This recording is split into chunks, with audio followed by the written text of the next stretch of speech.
Interview दिया, उसमें उन्होंने कहा कि न्यूक्लियर कोई थ्रेट नहीं थी।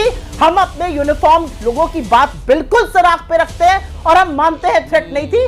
हम ट्रंप की बात को नहीं मानेंगे। प्रतिकार करें मोदी जी, कहे मोदी जी कि ट्रंप गलत। बीच में मत बोलिए, बीच में मत बोलिए। बाद में करेंगे, नहीं बोल रहे हैं, बाद में दीजिएगा, अभी मुझे बोलने दीजिए। हाँ, अपनी बात खत्म कीजिए, बाकी लोगों के भी पास जाना है। असली बात यह है कि कर रहे हैं 11 बार ट्रंप बोल चुका। नरेंद्र जय श्री राम दोस्तों, आज की डिबेट बहुत मस्त होने वाली है। इस डिबेट में सीज फायर को लेकर कांग्रेस प्रवक्ता सुप्रिया का कहना है कि सीज फायर क्यों किया गया। सीज फायर को लेकर कांग्रेस के सभी नेताओं ने नरेंद्र मोदी जी से यही सवाल कर रहे हैं कि सीज फायर क्यों किया। तभी सुधांशु द्विवेदी जी ने इस जवाब अच्छे से दिया। अगर वीडियो पे नए हो तो वीडियो को लाइक और चैनल को भी सब्सक्राइब कर लें, क्योंकि ऐसी वीडियो आपके पास पहुंचती रहे। 20 सेकंड की बात, हाँ, एक 20 सेकंड की बात कहने दीजिए। एक 20 सेकंड की बात। नरेंद्र मोदी के सरेंडर का तो हमने पहले भी नमूना देखा है। गलवान में हमारे 20 जाबाजों की शहादत हुई और नरेंद्र मोदी जी ने कहा कोई घुसा हुआ नहीं है, चीन का नाम तक नहीं लिया। और 5 साल बाद आज चीन से हमारा ट्रेड डेफिसिट $100 बिलियन कर दिया है। यह असलियत है नरेंद्र मोदी जी के सरेंडर की। क्या सबक सिखाया हमने चीन को? चीन पाकिस्तान का हम प्याला हम निवाला हुआ पड़ा है। हमने क्या सबक सिखाया? 20 जाबाजों की शहादत का हमने क्या बदला लिया? यह बात है। अब जब आप और एक बात आपको और बता बस अब बात में आगे बात बता दीजिएगा सुप्रिया जी, एक एक करके। बाकी लोगों की भी बारी है। अभी पूरा 40 मिनट है हमारे पास। राकेश जी भी और राजकुमार जी भी हमारे साथ मौजूद हैं। सुधांशु जी पहले जवाब देंगे इसका। बस मैं संक्षेप में बता देता हूं। एक तो मुझे बड़ी प्रसन्नता हुई कि कहते कहते सुप्रिया जी के मुंह से आ गया कि न्यूक्लियर थ्रेट पर तो जो मैंने कहा था उन्होंने साबित कर दिया, इसलिए मैं मुस्कुराया था कि न्यूक्लियर थ्रेट पर तो भारत के बयान पे भरोसा है, मगर सो कॉल्ड मध्यस्थता पे ट्रंप के बयान पे भरोसा है। आधा ट्रंप का चाहिए, आधा यहां चाहिए। और यूएन सिक्योरिटी काउंसिल की बात करने वालों को याद रखना चाहिए, पाकिस्तान ने यूएन सिक्योरिटी काउंसिल में भारत के विरुद्ध जो डोजियर दिया उसमें राहुल गांधी का बयान कोट किया है। शर्म आनी चाहिए थी। और जहां तक इंदिरा जी की बात करती, 7 दिसंबर 1971 को कोई जाके चेक कर ले, 100 देशों ने भारत के विरुद्ध वोटिंग की थी। 100 देशों ने।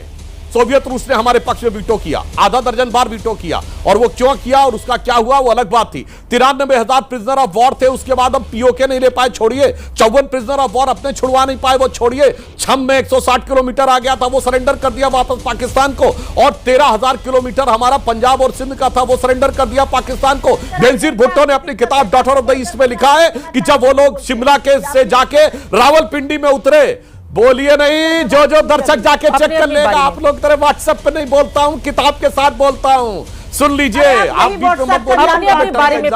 सारे दर्शक जाके चेक करें। बेनजीर भुट्टो ने यह बात कही है, फिर देखिए बोलने लगती है नई बातें नहीं, आपके पास रही। फैक्ट के साथ बोलिए, कोई समस्या की बात नहीं है। अरे भाई सुनिए।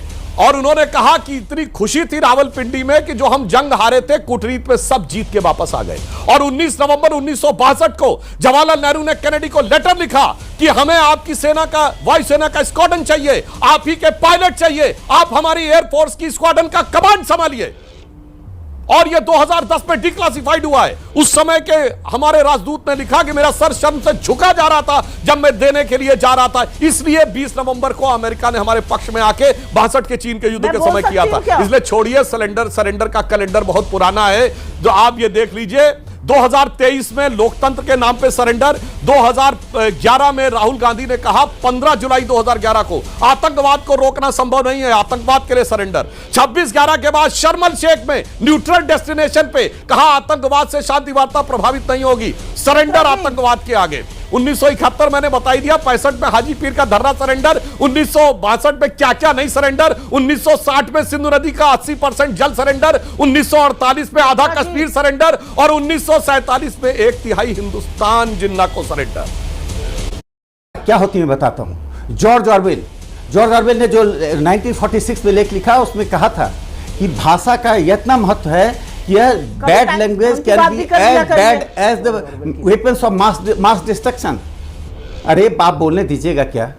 मैं डिबेट छोड़ देता हूँ, बोलिए। आप नहीं बोलिए, आप अपनी बात खत्म कीजिए, फिर राजकुमार भाटी जी के पास जाना है। कैसी आप हैं? अपनी बात कौन भारत की राज नहीं बोलिए। मैं अपनी बात पूरी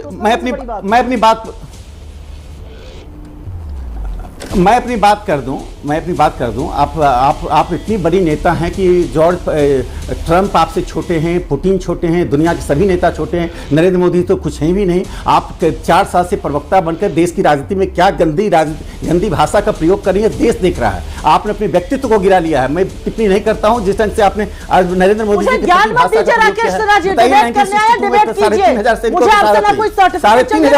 है। भारत की राजनीति में विमर्श गिराने वाली काम करें। आप जैसे लोग भारतीय राष्ट्रीय कांग्रेस के लिए कलंक हैं। आप भारतीय राष्ट्रीय कांग्रेस कलंक हैं। देश की राजनीति में ऐसी भाषा का प्रयोग करने वाली ऐसी भाषा आप चुप रहिए। आप कलंक हैं देश पर। आप मुखबिरी की पार्टी के लोग हैं। राजनीति बिना संस्कार का नहीं चल सकते। अंग्रेजों राजनीति बिना संस्कार का नहीं चल सकते। प्लीज राजकुमार भाटी जी भी बहुत देर से इंतजार कर रहे हैं। सुधांशु त्रिवेदी जी भी कुछ बोलना चाह रहे हैं। एक बार बात पूरी हो जाए राकेश जी की। राकेश सिन्हा जी अपनी बात पूरी कीजिए मुद्दे पर। ठीक है, सर्टिफिकेट मत बांटिए आप किसी को। ठीक है, मुद्दे पर रहिए। मैं जो बात कहने जा जब आप बोल रही थी वो शांति से बोल रही थी। आपकी जब बारी आएगी उनके आरोपों पर जवाब आप दे दीजिए। प्लीज उनको बोलने दे, प्लीज उनको बोलने दे। होता है अपनी बात करें, अपनी पार्टी की बात करें। ये क्या मैं लगा रखा करें। मुझे चारित्रिक सर्टिफिकेट यहाँ पर बिल्कुल ना देखो। राकेश मैं कोई से सर्टिफिकेट लेने नहीं आई हूँ। राकेश ये होंगे अमेरिका के गुलाम, मैं बिल्कुल नहीं हूँ। ठीक है, ये होंगे अमेरिका के गुलाम, मैं नहीं हूँ। नहीं आप तो महात्मा गांधी और सरोजिनी नायडू से भी बड़ी हैं, इसलिए मैं आपको नतमस्तक होता हूँ। आप बड़े हैं।